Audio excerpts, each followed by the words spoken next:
최근에 프랑스 파리에 있는 르브르 박물관에서 도난 사건이 있었습니다. 나폴레옹 이후의 시대의 보물 10점이 도난을 당할 뻔했는데 그 중에 한 점이 도둑들이 떨어뜨리는 바람에 하나가 남게 되었어요. 그 하나 남은 보물이 뭐였냐면 나폴레옹 3세의 왕관이었습니다. 다이아몬드와 금이 정말 범벅으로 되어 있는 그 왕관이 땅바닥에 떨어지면서 약간의 손상을 입었다는 뉴스를 보았어요. 그런데 그런 보물들의 이야기도 우리가 살펴봐야 되겠지만은 그 범행을 일으킨 도둑들이 어떠한 행동으로 그 삼엄한 경비를 뚫어냈는가, 그것도 좀 궁금하지 않습니까? 기발합니다. 사다리 차를 구매를 했나 봐요. 뭐 렌트를 했든 구매를 했던 사다리 차를 대고 마치 공사하는 것처럼 한 다음에 사다리 차를 대고 보물이 가까운 그 창문 쪽으로 접근을 한 겁니다. 강화 유리를 잉 하는 그 도구로 뚫어낸 다음에 진입을 한 겁니다. 여기까지만 해도 참 대단한데 그 윙 하고 뚫어냈던 그 절단기를 가지고 사람들을 위협하고 경호원을 위협하고 그 보물들을 취해서 약 7분 만에 범행을 마치고 사다리 차를 우웅 하고 내려온 다음에 준비된 오토바이를 타고 프랑스 그 도로가 굉장히 복잡하지 않습니까? 그 골목골목으로 샥 사라져 버린 거예요. 이 사건을 전담하는 경찰들 60명의 팀을 구성해서 이 사람들을 쫓고 있는데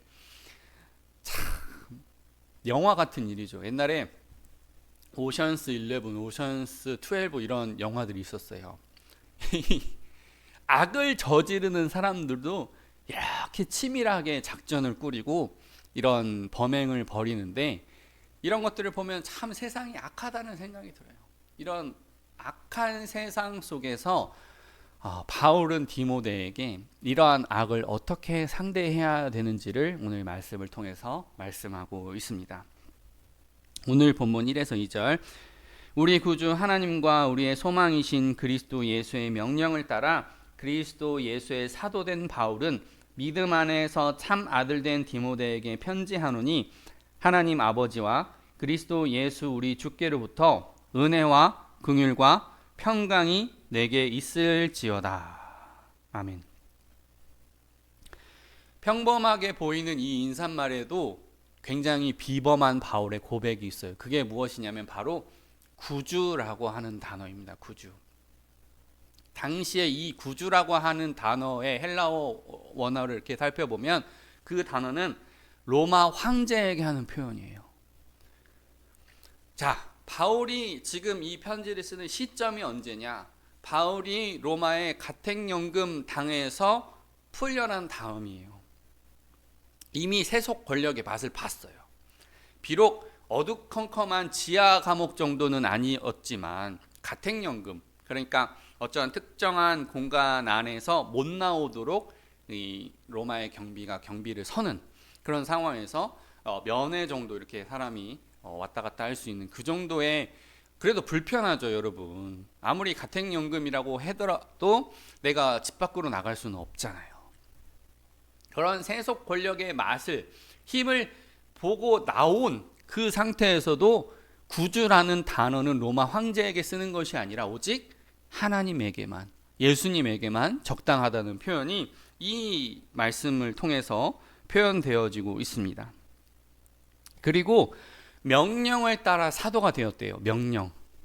그러니까 로마 황제의 명령보다도 하나님의 명령에 따라서 본인이 사도가 됐는데, 이 사도가 되었다는 표현에서 저는 참 많은 것들을 느껴요. 제가 오늘의 창립 40주년 기념 행사 OMC라고 부르더라고요. 그러니까 선교를 어떻게 했는지를 알리는 그런 대회인데, 그 온누리 교회에서 농어촌 선교회하고 도시 미자립 선교회를 섬겨요. 이것뿐만 아니라 수많은 것들을 섬겨요. 수많은 것들을 섬기는데 제가 이제 아는 농어촌 선교회하고 도시 미자립 선교회가 있는데, 여기서 참 감동적인 이야기 하나를 듣게 돼요. 이 농어촌 선교회에 소속된 그 지원을 받는 그 목사님의 간증을 듣는데, 이 목사님이 신학교 졸업하고 나서 이제 전도사 생활 좀 지난 다음에 안수 받고 목사 되자마자 담임 목사 사역을 하고 싶으셨대요. 담임 목사 빨리 되고 싶으셨대요.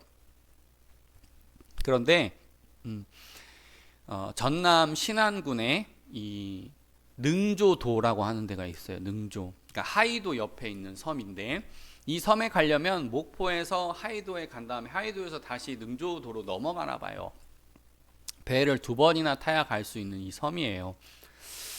그런데 이 섬에 가실 때 그 알려주신 목사님이 성도가 10명 있다고 알려주신 거예요. 그리고 당신이 자네가 얼마나 감당할 수 있을지 모르겠다. 그러니까 짧게 하고 나올 수도 있다고 생각해라. 그리고 나서 갔는데 막상 도착을 해보니까 성도가 10명이 있어야 되는데 딱 한 분 계셨어요. 딱 한 분. 이 목사님이 너무 좌절을 해가지고, 내가 10명만 있으면 10명에서 15명, 10명에서 20명 이렇게 불릴 자신은 있는데 딱 한 명 있으니까 너무 이게 좌절이 되는 거예요. 나는 그 정도의 능력 있는 사람은 아닌데.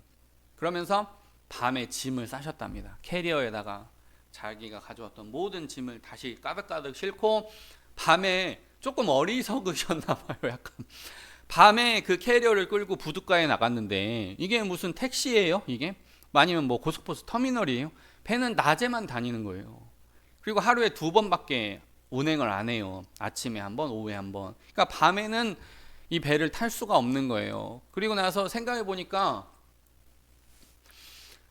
낮에 나가려고 하면 내가 목사로 온 거를 이 동네 사람들이 다 아는데, 전에 목사님도 떠나버리고 나까지 떠나버리면은 목사들 별거 없네, 자기들 유리한 대로만 행동하는구만, 그런 소문이 날까봐 못 떠나는 거예요.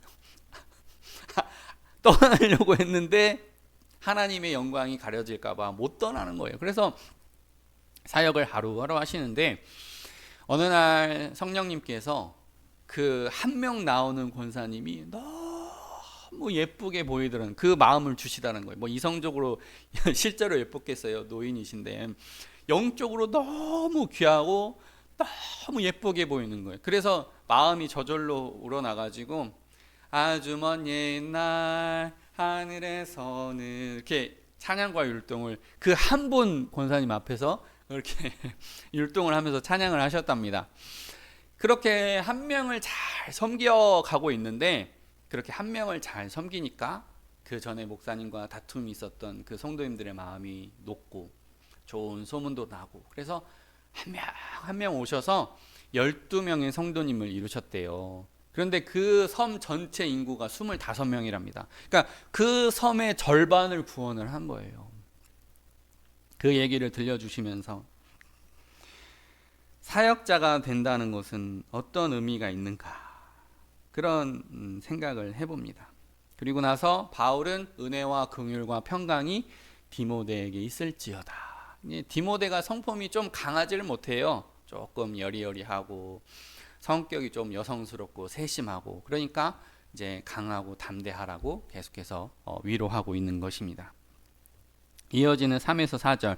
내가 마게도냐로 갈 때에 너를 권하여 에베소에 머물라 한 것은 어떠한 사람들을 명하여 다른 교훈을 가르치지 말며 신화와 끝없는 족보에 몰두하지 말게 하려 함이라. 이런 것은 믿음 안에 있는 하나님의 경륜을 이룸보다 도리어 변론을 내는 것이라. 바울이 디모데에게 에베소 교회를 맡기는 것을 볼 수 있어요. 이 에베소 교회가 얼마나 중요하냐, 터키에서 그리스로 이렇게 무대를 넓힐 수 있는 곳이거든요. 그래서 조금만 더 가면 유럽이기 때문에, 마게도냐는 이제 유럽의 최남단이기 때문에 어떻게 보면 아시아와 유럽을 잇는 교통의 중심지라고 볼 수가 있어요. 그리고 이 곳이 이제 나중에 지도를 구글에서 찾아보시면 알 수 있는데, 해로와 육로의 완전 교통의 중심지예요. 그렇기 때문에 여기서 3년을 머물면서 2년 동안 두란노 서원을 여기서 열어요. 우리 두란노라고 하는 출판사 들어봤죠? 그런 것처럼 여기서 날마다 2년 동안 날마다 말씀을 가르쳐요. 여기서 만들어진 제자가 파송하고 파송되고 이렇게 펼쳐지는 곳입니다. 그래서 선교의 센터예요. 그런 곳에 디모데를 맡겼는데, 디모데가 개척을 잘하는 성품은 아닙니다. 솔직히 바울이 개척을 하면 그 교회를 잘 유지 관리할 수 있는 사람을 맡긴 거예요. 그러니까 바울은 디모데에게 기대하는 것이 장로를 세우고, 그 다음에 집사를 세우고, 교회 헌법을 확립하고, 이런 경우는 이렇게 대처한다, 이런 경우는 이렇게 대처한다. 그러니까 질서와 법을 확립해 주기를 바라는 거예요. 그렇게 말할 수가 있고, 또한 다른 교훈을 가르치지 말며라고 말씀하고 있습니다. 그러면은 디모데가 다른 교훈을 가르쳤기 때문에 너 다른 교훈 가르치면 안 돼 이렇게 한 것이냐? 아니죠. 그런데도 불구하고 다른 교훈이란 영지주의와 율법주의를 말하는 거예요. 그 당시에 이단이었던 이 영지주의는 신화를 가지고 뭐 그리스, 로마 뭐 어떤 신화 어떤 그 신들의 이야기를 가지고 막 이런 것들을 알아야 된다라고, 이런 것들을 알아야, 특별한 지식을 알아야 구원을 얻는다고 가르치고, 율법주의는 율법대로 행해야 구원을 받는다고 가르치고, 이게 기독교의 약간의 색깔을 입은 거예요. 영지주의가 기독교의 색깔을 약간 입고, 율법주의가 기독교의 색깔을 약간 입고, 그렇게 된 것을 배격하라는 거예요. 배격. 거리를 두라는 거죠. 그래서 한마디로 말하면 이단에 대해서 조심하라고 말을 해주고 있는 것인데, 요한계시록에 보면 적그리스도와 음녀가 등장합니다. 음녀. 적그리스도는 쉬워요. 기독교의 세계를 핍박하고 기독교의 세계를 하지 못하도록 아주 그냥 물리적으로, 공권력으로 막 탄압을 하는 것입니다. 그런데 음녀는 일종의 종교 사기에 가까운 거예요. 그래서 하나님께서 이 음녀를 어떻게 심판하시냐면, 음녀가 적그리스도와 결탁을 하거든요. 근데 음녀가 적그리스도로부터 배반을 당해서 버려진다고 돼 있어요. 그리고 나서 하나님이 이 음녀를 또 심판한다고 돼 있어요. 그 다음에, 그러니까 쉽게 얘기하면 적그리스도는 하나님께서 한 번 심판하시고 음녀는 두 번 심판을 하시는 거예요. 왜 그럴까? 적그리스도가 더 나빠 보이잖아요.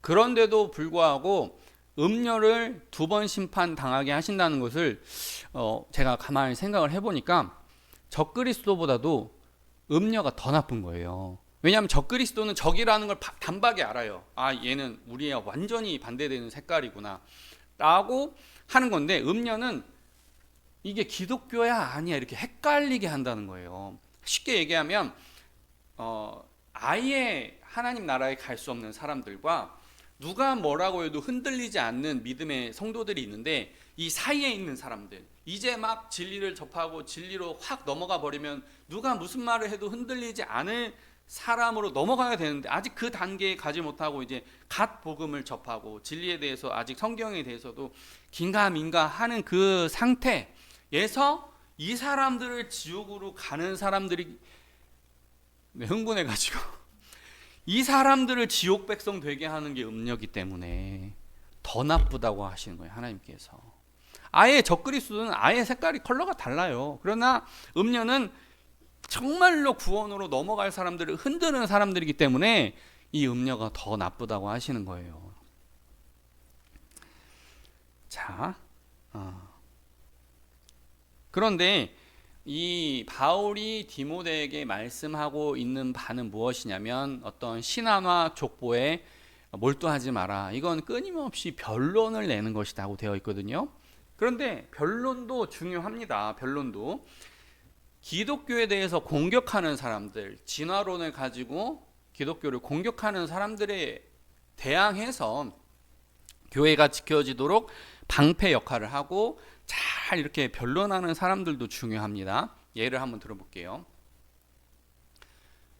반도체의 주 원료는 모래랍니다. 반도체의 주 원료는 모래예요. 그 백사장에 가면, 바닷가 해변에 가면 모래가 막 있잖아요. 그런 모래의 성분을 조사해 보니까 이산화규소라고 하는 물질입니다. 이 이산화규소를 고온을 가지고 특정한 조건, 우리가 몰라요. 며느리도 모르는 특별한 조건이에요. 이 특별한 고온 작업을 거치면은 이 이산화규소의 순도가 99.9%가 돼가지고 순도 높은 어떤 물질이 나온다는 거예요. 어떤 덩어리가 됐든 물질이 됐든 그것을 얇게 펴요. 웨이퍼라고 하죠. 웨이퍼, 반도체 웨이퍼. 그 뉴스 같은 데 보면 막 이렇게 돌아가면서 막 번쩍번쩍하는 그런 모습 있죠. 그 웨이퍼가 만들어져요. 거기에 회로기판을 정밀하게 새기는 거예요. 회로기판을. 이거 우리가 뭐 알 수 있겠어요? 이거 뭐 회로기판을 정밀하게 새겨가지고 하면 여기가 정보를 담을 수 있는 그릇이 되는 거예요. 그러면은 이렇게 설명할 수 있는 거죠. 모래를 막 흔들고 여기다가 불을 더해가지고 막 우리가 얻는다고 한들, 이걸 50억 년을 그렇게 한다고 한들 모래가 반도체가 될 수 있겠냐는 거예요. 없죠. 사람도 마찬가지라는 거예요. 사람도 우리는 뭐 전기 신호를 받아먹는 사람들이 아니라 생물을, 뭐 상추, 배추, 고기 이런 거를 먹고 생물을 먹는 거잖아요. 생물을 먹었는데 생물이 어떤 세포와 신경 조직망에 의해서 움직여지는 거잖아요. 뇌가 활동을 하고. 우리 인간은 선한 생각, 도덕, 윤리, 사랑 이런 거를 실천할 수 있는 사람들이잖아요. 영혼을 가진 존재라는 거죠. 단순한 게 아니라. 그러면 반도체보다도 훨씬 더 정교한 우리가 어떠한 40억 년, 50억 년을 걸쳤다고 해서 그게 어떤 진화로 이렇게 조금 자라나서 될 수 있는 존재가 아니라는 거죠. 맹장만 해도, 맹장이 뭘 걸러주는 역할을 한다고 하잖아요. 그런데 이 맹장이 수십억 년 동안 진화했다고 하면 그냥 사람은 그냥 뭐 한번 잘못 먹으면 그냥 죽는 거예요. 그러니까 이러한 변론을 우리가, 복음을 이미 알고 있는 우리가 들으면 은혜로운 거예요. 하나님께서 우리를 창조하셨다. 그런데 진화론적 관점을 가지고 목사님이나 선교사님을 흔드는 그런 질문이 아니라 힐문을 하는 사람들에게는 이렇게 답변을 하면 끙 이런다는 거예요. 끙. 그러니까 변론을 하긴 해야겠지만은 바울은 변론보다 복음을 전해야 된다고 말씀하고 있는 거예요. 예수 그리스도께서 우리를 위하여 십자가를 지고 돌아가시고 3일 만에 부활하셔서 우리의 구주가 되어주시고 모든 사람이 믿을 만한 증거로서 부활을 나타내셨다. 이거를 더 중요하게 생각해야 된다고 말씀하고 있는 것입니다. 그래서 이 율법은 돌로 새긴 것이잖아요. 십계명. 율법의 기본은 십계명이거든요. 이 돌로 새긴 계명보다 더 중요한 것은 하나님께서 우리에게 부드러운 마음을 주시고 우리 마음의 말씀을 새기신다고 하셨거든요. 이게 하나님 나라의 통치입니다. 돌로 새겨진 율법이 아니라 성령으로 우리 마음 가운데 새겨진 법으로 우리를 움직이시고 우리를 다스려 가신다는 거예요. 오늘 본문 5에서 7절. 이 교훈의 목적은 청결한 마음과 선한 양심과 거짓이 없는 믿음에서 나오는 사랑이거늘 사람들이 이에서 벗어나 헛된 말에 빠져 율법의 선생이 되려 하나 자기가 말하는 것이나 자기가 확증하는 것도 깨닫지 못하는도다. 율법에 대해서 정통하지 못하면 상황에 따라서 이런 말도 하고 저런 말도 하는 거예요. 마치 속담처럼. 그냥 상황에 따라서 이 말씀 끌어다 쓰고 뭐 상황에 따라서 저 말씀 끌어다 쓰면 마치 세상의 속담처럼 운영하게 된다는 거예요. 아는 것이 힘이다. 모르는 것이 약이다. 그 다음에 개과천선. 어떤 사람이 회개를 해서 거듭나서 뭔가 달라졌다. 유유상종. 회개하지 못하고 그냥 죄인들끼리 그냥 끼리끼리 어울려 산다. 뭐 이러듯이 또한 돌다리도 두들겨 본다. 철저하게 준비하고 검토한다. 또는 될성 부른 나무는 뭐 떡잎부터 알아본다. 예측할 수 있다. 이런 세상의 지식들은 계속해서 충돌되는 거예요. 상황에 따라서 이 말씀도 쓸 수 있고 상황에 따라서 저 말씀도 쓸 수 있는데 하나님의 말씀은 그렇지 않다는 거예요. 제가 참 요한일서를 다시 한번 이렇게 보면서 설교하면서 그때도 말씀드렸잖아요. 빛과 선함과 계명과 사랑과 진리가 하나다. 아버지와 아들과 성령은 하나다. 그런데 진리라는 단어를 통해서 이 좋은 개념들이 하나님과 연결돼요. 내가 길이요 진리요 생명이니 이런 것처럼 이 좋은 선함들이 하나님과 연결돼요. 이 모든 것은 하나라는 거예요. 하나님에게서 모든 좋은 것이 나온다는 거예요. 그것이 요한 1서의 개념뿐만 아니라 바울 서신에서도 그대로 적용이 돼요. 그 단어들을 보면. 그러니까 신기한 것은 성경은 수많은 다른 사람들이 썼음에도 불구하고 수천 년, 아브라함부터 어떻게 보면 수천 년의 역사가 흘러왔음에도 불구하고 마치 한 사람이 쓴 것처럼 우리에게 지속적으로 도움이 된다는 거예요. 지속적으로. 그게 성령께서 그러니까 뭐 히브리서의 저자는 누구다 뭐 이렇게 말할 수도 있지만은 사실은 성령께서 그들의 마음을 주관하셔서 하나의 일관된 주제로 썼다는 거예요. 이어지는 8에서 10절.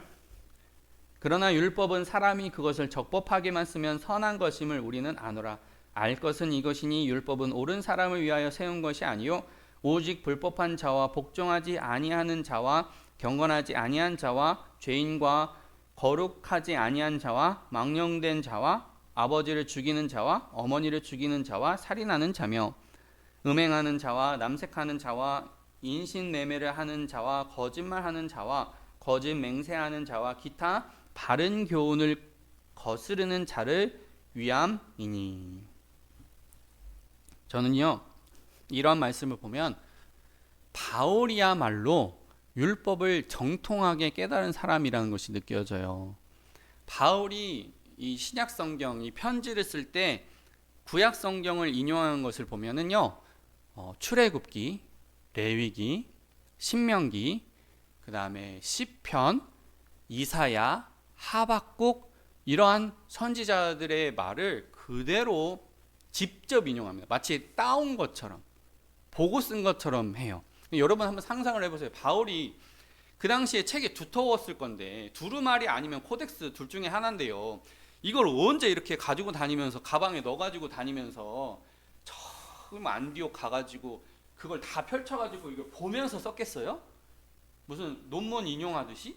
그러면은 맨날 바울은요 짐이 이따만한 거예요. 자기 여러 가지 개인 짐도 챙겨야 될 거 아니에요. 그러면 그런 개인 짐하고 책하고 이렇게 이고 다니면서 어디 지역에 도착해가지고 마게도냐에서 편지하느니 그러면 그 성경책 싹 꺼내가지고 뒤적거리면서 이렇게 쓴 게 아니라는 거예요. 그런데 직접 인용이 아니라 간접 인용도 살펴보면 굉장히 많아요.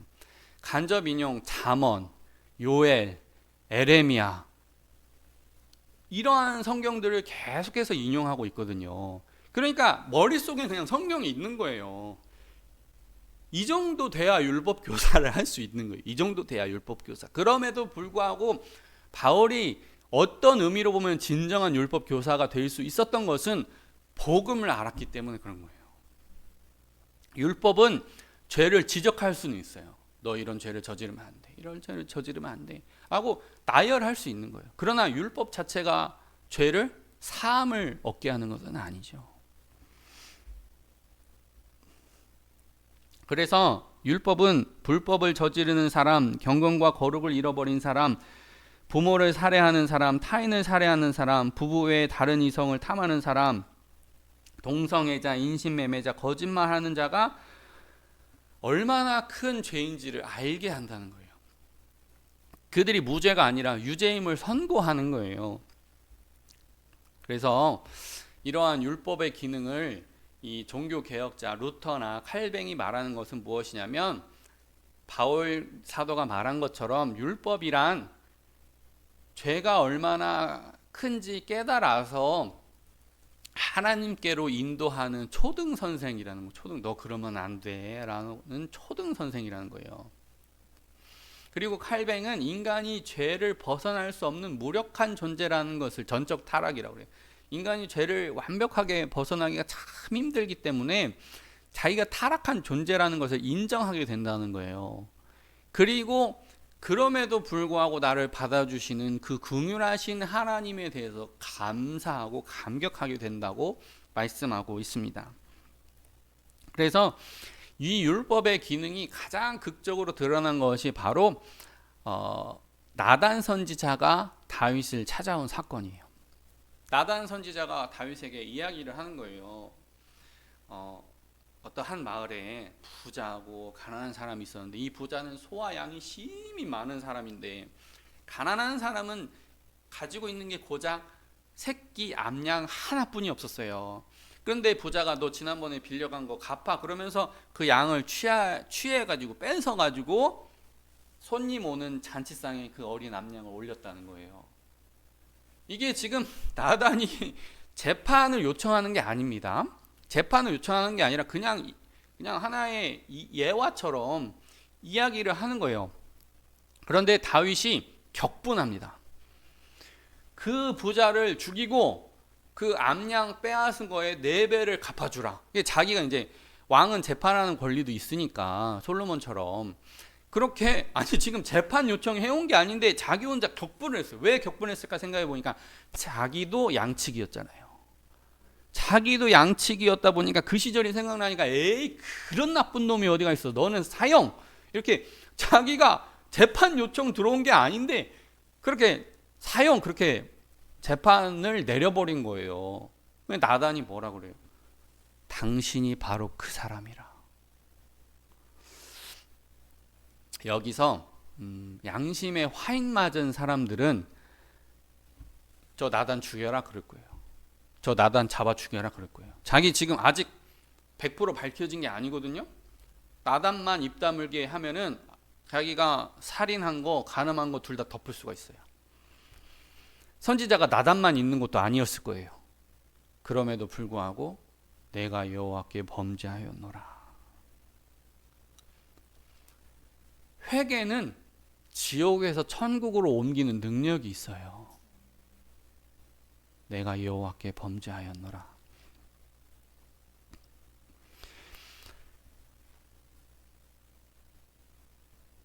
사울과 아합과 여호야김과 시드기야 왕은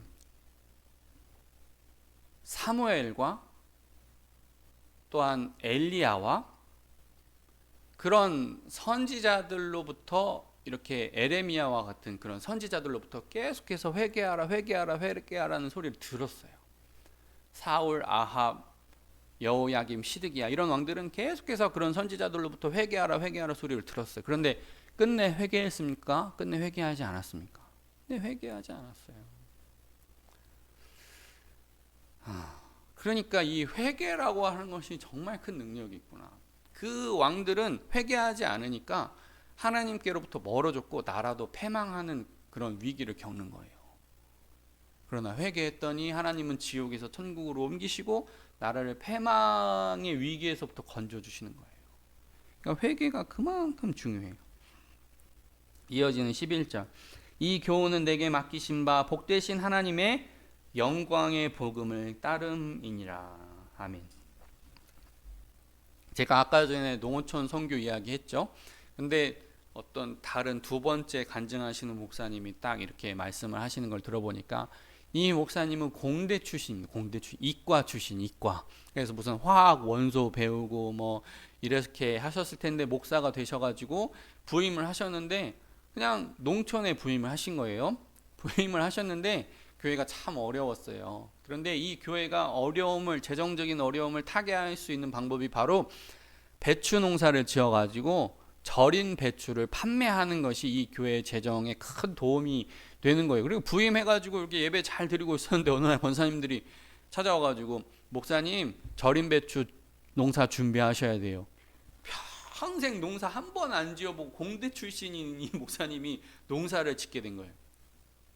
배추 농사를 이제 지어가고 절인 배추를 팔아서 교회 재정을 마련해서 선교도 하고 하는데 이 권사님들도 나이가 계속 들잖아요. 그러니까 목사님 나 이제 못 와요.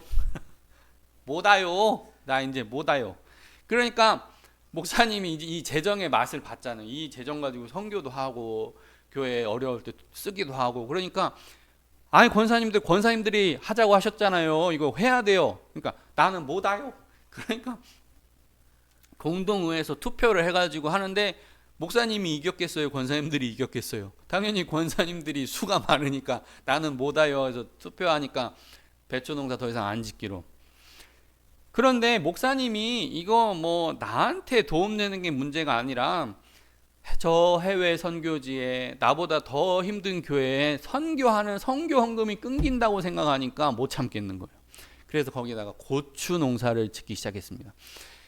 거기 다 농어촌 선교회 팀이었기 때문에 제가 배추 농사를 못하고 고추 농사를 짓게 됐습니다라고 하니까 다 탄식이 막, 고추 농사가 얼마나 힘든 거를 다 아시니까 이렇게 놀라는 거예요. 근데 이 고추 농사를 통해서 누가 도와줄 때도 있고, 아울리치 팀이 와서 고추를 따줄 때도 있고, 아니면 그 아울리치 팀이 안 오면은 자기가 막 따고, 막 친척들 뭐 아는 지인 목사님 불러서 따고, 그렇게 해가지고 그 선교를 안 끊고 계속 섬겼더니 하나님께서 교회에 성도님이 불어나는 축복을 주셨다는 거예요. 그래서 참 은혜가 되는 것은, 제가 종종 말하지만 노아의 방주가 아라랏산에 내렸을 때 사다리가 없단 말이에요. 그 동물들 이렇게 분명히 중층으로 위로 올렸을 텐데 밑에다 문을 놓으면 아무리 역청치를 해도 파도가 너무 세게 들이치니까 문은 위에 있어야 사실 안전하거든요. 그러니까 요 사다리를 통해서 동물들이 들어왔을 텐데 비가 막 홍수가 나고 세상이 물에 다 덮고 했을 때 노아는, 하나님, 이 생명들 내려야 되는데 제가 어떻게 이 사다리 다시 만들어 줄 수도 없고 배에서 뛰어내릴 수도 없고 이거 어떻게 하죠? 하나님 하고 기도했을 때 하나님은 그 아라랏산에 내렸을 때 그 언덕 하나를 준비하신 것 같아요. 그래서 노아가 그 사다리 언제 다시 만들어 주겠어요? 그 다 언덕에 내리니까 그 생명들이 언덕으로 툭툭 내리니까 생명들이 다 퍼져나갈 수 있게끔 노아의 기도와 하나님의 준비도 은혜로웠지만 나는 그 언덕에서 제일 많이 은혜를 받았어요. 그 언덕은 자기가 왜 이 위치에 언덕인지도 모르고 수천 년을 그렇게 살았을 거라는 거예요. 그 언덕으로서. 그러나 그 방주가 탁 언덕 옆에 되어지는 순간 그 언덕의 존재의 의미는 너무나 귀한 거예요. 그래서 우리의 목회가 뭐 어마어마한 성과가 있고 그런 것이 아니라 할지라도 그 자리에 있는 것 자체가 하나님의 쓰임에 적당하게 쓰임을 받고 있는 거라는 거예요. 그래서 우리가 힘들지만 이 사도로서의, 이 목회자로서의 영광을 포기하지 않고 있는 자리에서 끝까지 최선을 다할 수 있기를 예수님의 이름으로 축복합니다. 아멘. 기도하겠습니다.